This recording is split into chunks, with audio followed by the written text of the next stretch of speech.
What's up, guys? It's time to dive into another Blu-ray review, and what better than Black Panther, coming out today for purchase to add to your home video collection.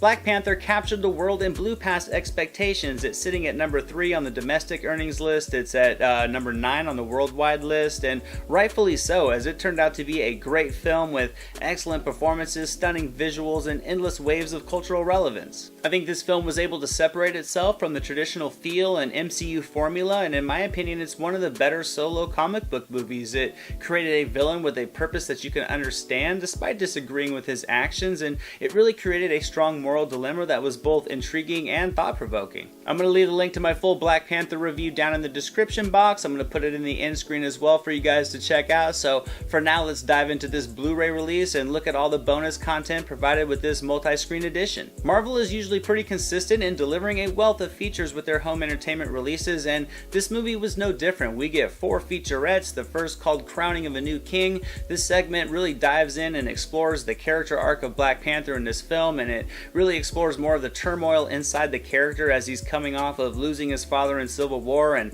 having to deal with the stress of that and the stress of being a newly appointed king. I thought this segment did a great job of capturing more of the substance behind the issues that T'Challa had to face head on, and with a lot of commentary from the filmmakers, they talk more about the overall process of introducing this most intelligent hero from the most technologically advanced world into the MCU with the other characters. The next featurette was called The Hidden Kingdom Revealed, which explored all the methodology and the process of creating Wakanda for the screen. I thought this was a great segment that was just loaded with a lot of behind the scenes footage, just showing all the practical sets that were built for this movie. There's some commentary from the crew that elaborate on the real infusion of cultural references, and not only that, but kind of weaving them into the fabric of the storyline. This segment also expands on all the geopolitics of the country, the differing tribes, their settings, their wardrobe designs, as well as the focus on capturing authenticity with the spoken languages. Overall, I thought it was a nicely edited featurette that explored a lot more of the meaning to the visuals in the film, so that when you go back and watch it,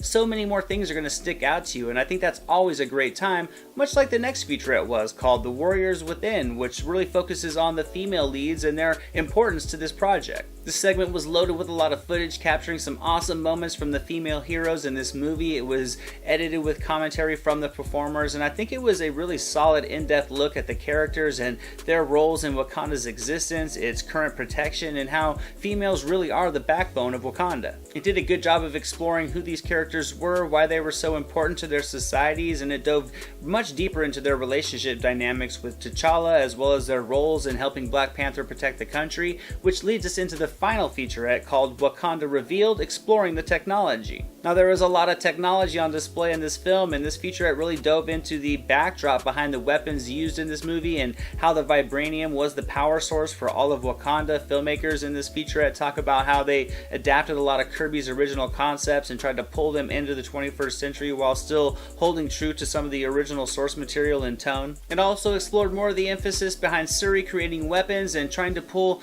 a lot of elements from the tangible world into Wakanda to kind of make it feel like something that could actually exist, and not to steer too completely into the realm of an overly fantastical look for things. And I think overall this segment added some great insight to the things that we see happening in this film as far as the designs of the weaponry and how vibranium is used overall. After the featurettes was another awesome bit of bonus material called From the Page to the Screen, a roundtable discussion, and being the nerd that I am, I loved it. It was an extended conversation with Ryan Coogler, writers from the comics over the different eras of Black Panther's existence, the film's writer, and a couple others. But I thought it was a very captivating, informal sit down as they all kind of just shared their thoughts on the creation of Black Panther, his evolution in culture and the comics, and how his representation in this film kind of made them all feel when they saw it for the first time, and the importance they felt in the movie's current day timing. Coogler also goes more in depth on some of the things from the comics that he felt very influenced by, and I thought it was an extremely insightful look that not only added so much substance to the film overall, but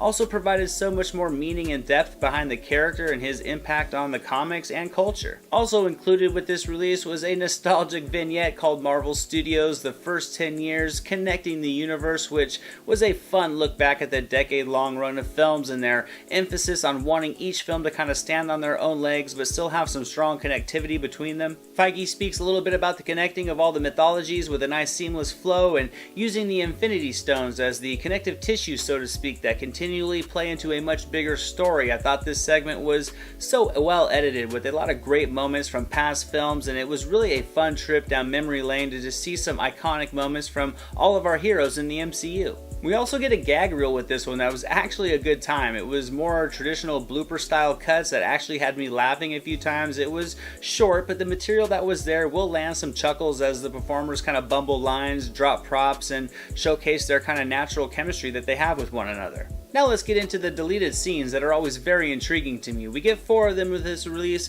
One of them was an extension of a scene with T'Challa and Everett, played by Martin Freeman. It provides a chuckle, but it didn't really add too much to the overall film. There was another scene with T'Challa talking about his father, and I can kind of see why it was cut for pacing, as it really didn't add much. There was, though, a deleted scene between Okoye and W'Kabi that I thought actually could have been better left in the film. I thought it added a lot more substance to the relationship, and it really did give a lot more insight to the motivations of W'Kabi, much like another short flashback scene with a younger T'Challa talking about his father that I think would have been much better left in the final cut of the movie. And finally, this release also provides a fun behind-the-scenes sneak peek at Ant-Man and the Wasp, which was really a fun look inside this next movie coming out in the MCU. The segment really got me excited for this movie, as the scope looks much larger with a lot of entertaining action set pieces. And that's really it for this Blu-ray release, guys. It's a solid package of material. It's a great film to come along with it, and I think it's easily a must-have for your home video collection. I hope you guys enjoyed this video today. If you did, drop it a thumbs up, share it with your friends, leave a comment. If you haven't already, hit that subscribe button and the notification bell to catch all the new videos. All my social media links are down in the description below. You can visit our official website at silverscreenanalysis.com for all kinds of movie-related content, and I'm also proud to announce that our merchandise store is now open on TeePublic. Your best dressed days no longer have to be just weddings and first dates, so swing by there, get some merchandise, and look good all the time. And that's it for today, guys. Thank you so much for watching. I definitely appreciate it. I'm Anthony. This is the Silver Screen Analysis, and I'll see you at the movies.